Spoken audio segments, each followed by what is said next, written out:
Timu y'abakuru ku rw'Minisitiri w'Ebyobwegese n'Emizano hamwe na FUFA bebembirwe Minisitiri w'Ebyemizano Peter Ogwanga, umuhandiki mukuru wa Minisitiri Kate Lamolo na FUFA President Engineer Moses Magogo bakira muri mparo omurembo rwa Hoima okurambura umwanya ogu ekishayi kirukuza kuombekwamu.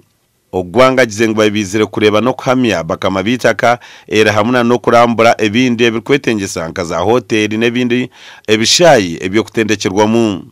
For that purpose, we are here basically to ascertain land, the ownership of land.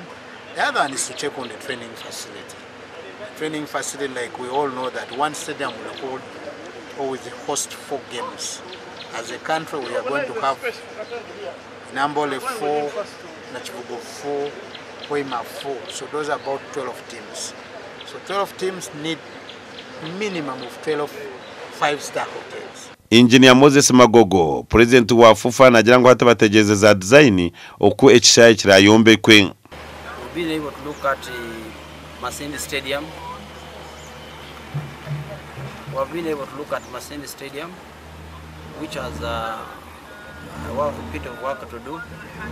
We have also looked at Boma Ground in the middle of Hoima town, Hoima city.